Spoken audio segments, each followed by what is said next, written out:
సంవత్సరాల తరబడి government job కోసం వేచి చూస్తున్నారా? కేవలం 8 నెలల్లో మీ కల నెరవేర్చుకోండి. వెంటనే కింది నెంబర్స్కి కాల్ చేయండి. ఇంట్లో గ్యాస్ బండ రూపంలోనే ఒక బాంబు ఉంది అనుకుంటున్నారు కదా? కాదు, ఏసీ రూపంలో అలాగే రిఫ్రిజిరేటర్ రూపంలో ఈ రెండు కూడా బాంబులే.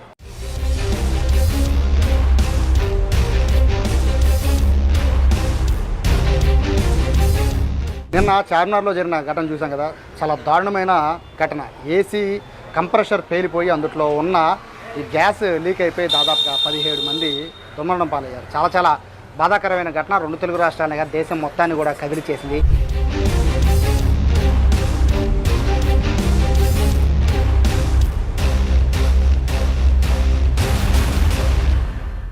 ఇప్పుడు ఏసీ అంటే అందరూ భయపడిపోయే పరిస్థితి ఉంది. నిజంగా ఏసీ వల్ల ఇంత ప్రమాదం జరిగిందా అనేది అందరూ కూడా ఆశ్చర్యపోతున్నారు. ప్రస్తుతం నేను ఇప్పుడు విజయవాడ విజయ టాకీస్ దగ్గర ఉన్న ప్రస్తుతం విజయవాడ ఏసీ టెక్నీషియన్స్ అసోసియేషన్కి సంబంధించిన షాప్లో ఉన్నాను. అయితే దివాకర్ గారు ఉన్నారు, ఆయన ప్రెసిడెంట్ అసోసియేషన్ మొత్తానికి. ఏసీ టెక్నీషియన్స్ టెక్నీషియన్స్ అంతా కూడా వీళ్ళ దగ్గర ఉంటారు. సో ఏసీ ఎలా లీక్ అయ్యింది, ఏసీ లీక్ అవ్వకుండా ఏం చేయాలి, ఇటువంటివన్నీ కూడా వీళ్ళు రెగ్యులర్గా కస్టమర్స్కి చెప్తూ ఉంటారు. కానీ ఇట్లా ఘటనలో జరుగుతాయని కూడా వీళ్ళు కూడా ఊహించుంటారు. సార్ నమస్తే. మీరు ఎన్ని జాగ్రత్తలు చెప్పినా కూడా మీరు ఏసీ బిగించే ముందు చెప్తారు, బాగు చేసే ముందు చెప్తూ ఉంటారు. కానీ నిన్న చార్మినార్ దగ్గర జరిగిన ఘటన చాలా దారుణం.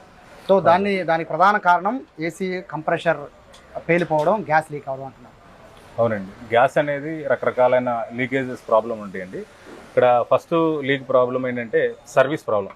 ఫస్ట్ ప్రాపర్గా సర్వీస్ చేయించుకోకపోవడం వల్ల ఖచ్చితంగా గ్యాస్ లీకేజ్ అనేవి అవుతాయి. అవి నేను మీకు ప్రాక్టికల్గా చూపిస్తాను. అసలు ఎక్కడ లీక్ అవుతాయి అంటే మీకు విజువలైజేషన్లో చూపిస్తాను. అయితే ఎందుకు లీక్ అవుతాయి అంటే అక్కడ రస్ట్ పట్టేస్తాయి. మన సర్వీస్ ప్రాపర్గా చేయించుకోకపోతే రస్ట్ పట్టేస్తాయి. ఆ రస్ట్ పట్టేసినప్పుడు మీకు ఇక్కడ ఒకసారి రండి, ఇక రస్ట్ ఈ రింగ్స్లో పట్టేస్తాయి. పట్టినప్పుడు మనకి ఈ రింగ్స్ అనమాట, ఇవి ఏసీకి వచ్చే రింగ్స్ ఇది కాయిల్, ఇది కాపర్ రింగ్స్.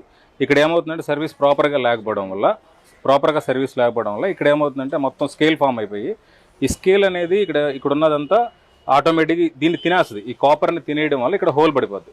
ఈ హోల్ పడిపోవడం వల్ల ఆటోమేటిక్గా ఎయిర్ అనేది లోపలికి వెళ్ళిపోతుంది.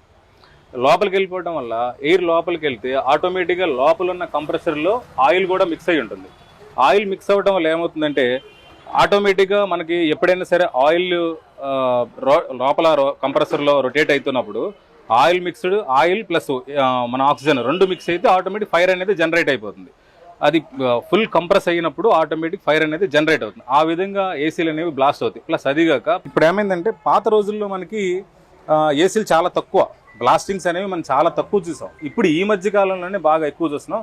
అదిగాక ఏంటంటే మనం ఇప్పుడు పెట్రోలియం గ్యాసెస్ అంటున్నాము, 32 కానీ 410 గ్యాసెస్ కానీ మరి తర్వాత 22 గ్యాసెస్ కానీ మనకేమవుతుందంటే బాగా ఈ ఫైర్ వస్తుంది ఇందులో నుంచి. మీకు ఈ 32 గ్యాసెస్లో మనం సరైన సేఫ్టీ ప్రికాషన్స్ టెక్నీషియన్స్ కానీ కస్టమర్స్ కానీ ఎలక్ట్గా లేకపోతే దీనివల్ల చాలా ప్రమాదం ఉంది. దీన్ని పేలవడం వల్ల ఇమీడియట్లీగా మనకేమవుతుందంటే దీన్ని పేలవడం వల్ల ఆటోమేటిక్ బ్రీతింగ్ లెవెల్స్ అనేవి పూర్తిగా పడిపోవడంతో ఇమీడియట్లీగా మనం స్పాట్లో డెడ్ అయిపోవడం జరిగింది. నిన్న జరిగిన సంఘటన కూడా అది ఎలక్ట్రికల్ ఫైర్ యాక్సిడెంట్ ప్లస్ అది వుడ్ వర్క్ మీద ఉండటం. ఇప్పుడు ఏసీ దాన్ని మెల్ట్ అయిపోవడంతో గ్యాస్ అనేది బయటికి రావడం జరిగింది. బయటికి రావడం వల్ల ఆటోమేటిక్గా అది పిల్లలు పడుకున్నట్టే చనిపోవడం జరిగింది. ఎందుకంటే వాళ్ళకి అన్కాన్షియస్లో ఉంటారు, పిల్లలంతా పడుకొని ఉంటారు. నిద్రలో ఉన్నప్పుడు ఆ మత్తులోంచి లెగిసి వెళ్ళాలన్న స్పృహ పిల్లలకి ఏముంటుంది, ఎవరికీ ఉండదు, పెద్దవాళ్ళకి ఎవరికీ ఉండదు. ఆటోమేటిక్గా ఆ నిద్రలోనే వాళ్ళు పాపం. అంటే మీరు చెప్తున్న ప్రకారం కాయిల్స్ అనేవి అవి డ్యామేజ్ అయితే కానీ లేదా వాటిలో ఏమన్నా సరిగా క్లీన్ చేయకపోతే లీకేజెస్ అంటున్నారు. గ్యాస్ కి ఎంత పవర్ ఉంటుందా?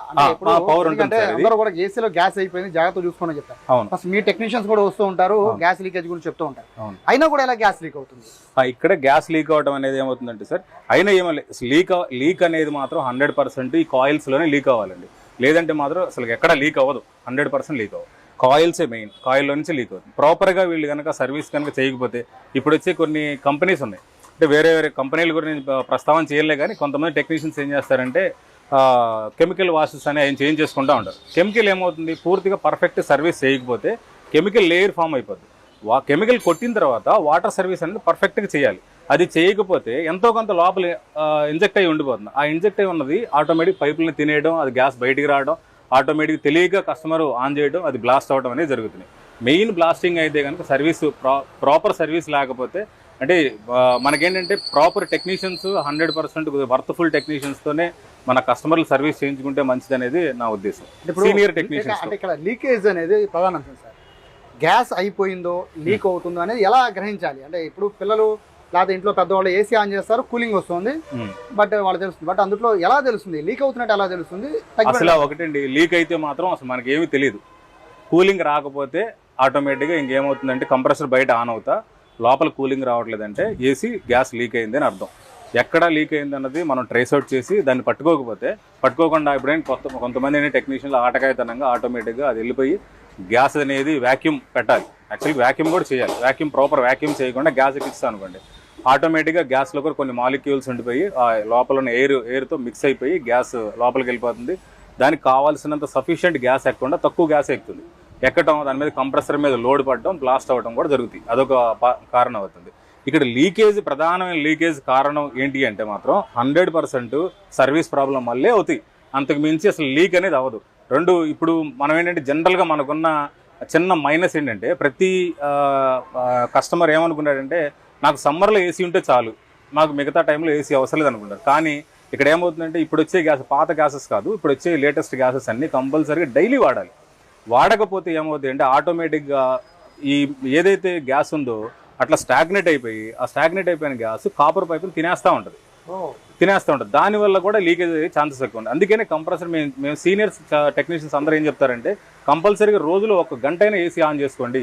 ఎనీ టైం కనీసం వారంలో 3 గంటలు ఏసీ పనిచేయాలి, 3 నుంచి 4 గంటలు ఏసీ పనిచేయాలి. అప్పుడు ఏమవుతుంది, ఆటోమేటిక్ స్కేల్ ఫామ్ అవ్వకుండా అది తినేయకుండా ఉంటుంది పైప్ లైన్ అనేది మాత్రం మేము అందరికీ సీనియర్ టెక్నీషియన్స్ చెప్తున్నాం. ఎందుకంటే అది కనుక మనం వాడకపోతే ఖచ్చితంగా ఏసీని వాడాలి. ఇప్పుడు వచ్చే గ్యాసెస్ వాడకపోతే స్టాగ్నేట్ అయిపోయి ఆటోమేటిక్ కెమికల్ రియాక్షన్ జరుగుతుంది. ఇప్పుడున్న గ్యాసెస్ లో సార్ అంటే ఇదివరకు ఫైర్ అయ్యేవి కాదు కదా. అవును, ఇప్పుడు ఎందుకు ఫైర్ అవుతున్నాయి? ఇప్పుడు ఇవన్నీ పెట్రోలియం గ్యాసెస్ ఇవన్నీ ఆటోమేటిక్గా ఓజోన్ పొరకి ఎఫెక్ట్, కార్బన్ కి సంబంధించిన కంట్రోల్ చేయాలనే ఉద్దేశంతో ఓజోన్ పొరకి మనకి ఎఫెక్ట్ అవ్వకుండా ఉండాలనే ఉద్దేశంతో ఈ గ్యాసెస్ అనేవి ఇప్పుడు మనకి ఇంట్రడ్యూస్ చేయడం జరిగింది. దీనివల్ల 32 గ్యాస్ వల్ల ఏంటంటే మనకి ఓజోన్ పొరకి ఎఫెక్ట్ ఉండదు మెయిన్. దానివల్ల అందుకని 32 గ్యాసెస్ అనేవి మనం వాడుతున్నాం. ఇప్పుడు వచ్చే ప్రతి రానున్న రోజుల్లో కమింగ్ డేస్లో అందరూ 32 గ్యాసెస్ వస్తాయి. అంత పెద్ద ఇండస్ట్రీలు అయినా సరే 32 గ్యాసెస్ కింద వస్తాయి సార్. మనం ఎందుకు వాడతారు? ఎందుకంటే మనకి మెయిన్ ఓజోన్ పొరకి ఎఫెక్ట్ ఉండదు సార్ ఈ గ్యాస్ వల్ల. మిగతా గ్యాసెస్ వల్ల మనకి ఏమవుతుందంటే కార్బన్ డైఆక్సైడ్ ఎక్కువ రిలీజ్ అవుతుంది, ఆటోమేటిక్ ఓజోన్ పొరకి ఎఫెక్ట్ అవుతుంది, ఎన్విరాన్మెంట్ దెబ్బతింటుందన్న ఒక ఉద్దేశంతో దాన్ని కంట్రోల్ చేయాలి, ఎన్విరాన్మెంట్ని మన సొసైటీని కాపాడుకోవాలనే ఉద్దేశంతో దాన్ని ఇలా డెవలప్ చేయడం జరిగింది. నిన్న జరిగిన ఘటన చూసుకుంటే ఏసీ సరే అది వాళ్ళు ఏ ఫ్లోర్లో ఉన్నారా పక్కన పెడితే, ఇక్కడ కింద వేరే షాప్స్ ఉన్నాయా అవి ఫైర్ అయ్యేవా కావా అని పక్కన పెడితే ఏసీ అనేది జనరల్గా అందరూ వాడేవి. సో తెల్లవారుజామున ఏసీ లీక్ అయ్యింది అంటే దాని రీజన్ ఏంటి? అంత తెల్లవారుజామున లీక్ అయింది అనేది ఏం కాదండి. ఇక్కడ ఏమవుతుందంటే లీక్ కాదు, ఇక్కడ మనకి ఎలక్ట్రికల్ షార్ట్ సర్క్యూట్ అయింది. ఫస్ట్ పాయింట్ షార్ట్ సర్క్యూట్ అవడంతో వుడ్ వర్క్ ఫస్ట్ తగలబడిపోతుంది. ఫైర్ అయింది వుడ్ మీద మన ఏసీ కూడా కూర్చోబెడతాం. అది వుడ్ చాలా స్పీడ్గా ఫైర్ అయింది. ఫైర్ అవడంతో మన వుడ్ మీద ఉన్న ఏసీ కూడా ఫైర్ అయిపోయింది, మెల్ట్ అవడం, దానిలో ఉన్న కాపర్లో ఉన్న గ్యాసెస్ కూడా బయటికి రావడం, అక్కడున్న పొగ కార్బన్ డైఆక్సైడ్తో పాటు మన ఈ గ్యాస్ కూడా మిక్స్ అయిపోవడంతో పూర్తిగా ఇంకా పాయిజనస్ పెరిగిపోవడం, పిల్లలు తప్పించుకోలేకుండా ఉండే పరిస్థితిలో నిద్ర స్థితిలో ఉండడం వల్ల ఇంకా ఆటోమేటిక్గా అంత జన నష్టం అయితే బాగా జరిగింది. అది మరి చాలా కష్టం, పీల్చకూడదు సార్. మన పాయిజన్ తో సమానమే సార్, ఈక్వల్ టు పాయిజన్ సమానం సార్. అంటే ఇప్పుడు మనకి చాలా చెన్నైలో కానీ తర్వాత మనకి చాలా కొన్ని మెయిన్ మెట్రోపాలిటన్ సిటీస్లో కొన్ని ఫ్రిడ్జ్లు కూడా పేలిపోయి చనిపోయిన ఘటనలు కూడా మన దృష్టికి వచ్చినాయి. చాలా జాగ్రత్తగా మనం మెయింటైన్ చేయాలి. ఏదో ఆటకాయతనంగా ఫ్రిడ్జ్ల దగ్గర ఉండకూడదు, చాలా కేర్ఫుల్గా ఉండాలి. ఇప్పుడు చాలా మంది ఏంటంటే ఫ్రిడ్జ్ల్లో చాంబర్లో ఐస్ పట్టే కానీ చాకులతో పొడి చేస్తూ ఉంటారు. అది కూడా చాలా రాంగ్. అది చాలా జాగ్రత్తగా ఉండాలి. అలాంటి పనులు చేయకూడదు. డీఫ్రాస్ట్ బటన్లు ఉంటే ఆ డీఫ్రాస్ట్ బటన్ నొక్కుంటే మొత్తం ఐస్ అంతా కరిగిపోతుంది. లేదంటే కనుక ఒక టెక్నీషియన్ పిలిచి వాడు 500 ఇస్తే వాడే సర్వీస్ ఛార్జ్ చేసి వెళ్ళిపోతాడు. ఆ 500 ఇవ్వడం దేనికని కస్టమర్ ఏం చేస్తాడంటే ఐసే కదా మనం పొడి చేస్తూ వచ్చేస్తుందని చెప్పి అదొక ఫన్నీగా అనుకొని దాన్ని పొడి చేస్తారు. దానివల్ల చాలా డేంజరస్ అవుతుంది. సమ్మర్లో జరుగుతున్న యాక్సిడెంట్స్లో ఈ యాక్సిడెంట్ కూడా మోస్ట్లీ ఈ ఫైర్ ఎక్కువ అండి. చాలా ఇళ్లలో ఇక్కడ మ్యాటర్ అంటే ప్రజలు ఎలా గమనించాలి అంటే మీరు చెప్పినట్టుగా సమ్మర్లో మాత్రం ఏసీ వాడుతూ ఉంటారు. అవును. సో అంటే ఒక జనవరి నుంచి ఫిబ్రవరి నుంచి చలికాలం కాబట్టి ఏసీని అట్లా వదిలేసి సమ్మర్లో ఆన్ చేస్తే కూలింగ్ ఎక్కువ ఉంటుందనే ఫీలింగ్ ఉంటారు. సో ఎప్పుడెప్పుడు సర్వీస్ చేయించుకోవాలి, ఎలాంటి పరిస్థితుల్లో సర్వీస్ చాలా మంది తెలియదు సార్. ఒకటండి, ఇప్పుడు మనం సర్వీస్ అనేది ఎవ్రీ రెగ్యులర్గా వాడే లెక్క అయితే ఎవ్రీ 3 monthsకి ఒకసారి కంపల్సరీ సర్వీస్ చేయించాల్సిందే. కస్టమర్ ఏమనుకుంటున్నాడంటే 1000 రూపాయలు వాళ్ళకి ఎందుకు ఇవ్వాలి, మనం వాడింది తక్కువే కదా అనే వాళ్ళే బ్రష్ పెట్టి క్లీన్ చేసుకుంటూ ఉంటారు. చాలామంది బ్రష్ పెట్టి క్లీన్ చేస్తారు. అది చాలా రాంగ్. అది ఎందుకంటే ఇంటర్నల్గా మనకి పూర్తిగా క్లీన్ అవ్వకుండా పైన మీ కంటికి కనపడేలాగా ఏదో బ్రష్ పెట్టి క్లీన్ చేసుకుంటే ఇన్సైడ్ ఉన్న లోపల ఉన్నదంతా నాచ్ అంతా ఎక్కడికి పోతుంది, అది అలాగే ఉండిపోతుంది. అప్పుడు ఎయిర్ అంటే సఫిషియెంట్ ఎయిర్ కాయిల్లో నుంచి మీకు సక్ చేసుకొని బయటకు త్రో చేస్తేనే చిల్నెస్ బాగా వస్తుంది. ఇప్పుడు కాయిల్లో నుంచి మనకి ఆ చిల్నెస్ రావాలి అంటే క్లీనింగ్ పర్ఫెక్ట్గా ఉండాలి. మరి ఆ క్లీనింగ్ పర్ఫెక్ట్ లేకపోతే పవర్ బిల్లు పెరుగుతుంది, ప్లస్ యూనిట్ పాడవుతూ ఉంటుంది.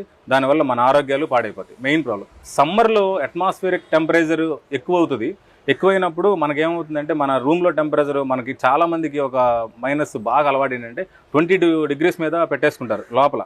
బయట ఏమో ట్రిప్ అవ్వదు. 22 రూమ్ టెంపరేచర్ 22 వచ్చిందాక కంప్రెసర్ రన్ అవుతానే ఉంటుంది. మరి రూమ్ టెంపరేచర్ 22 వచ్చిందా రన్ అవ్వాలంటే బయట అట్మాస్ఫియరిక్ టెంపరేచర్ మనకు వచ్చేసరికి ఇప్పుడు 45, 48 దాకా కూడా ఉంది. లాస్ట్ ఇయర్ కొద్దిగా మనకి బాగా తక్కువ ఉంది, ఎండలు తక్కువ ఉన్నాయి. లాస్ట్ ఇయర్ మాత్రం 48 దాకా వెళ్ళిపోయినాయి. అప్పుడు అలాంటి టైంలో అట్మాస్ఫియరిక్ టెంపరేచర్ మనకు బాగా కంట్రోల్లో ఉంటేనే ఆ ఏసీలు అనేవి పనిచేస్తాయి. లేదంటే మాత్రం అవి కూడా ట్రిప్ అయిపోతూ ఉంటాయి.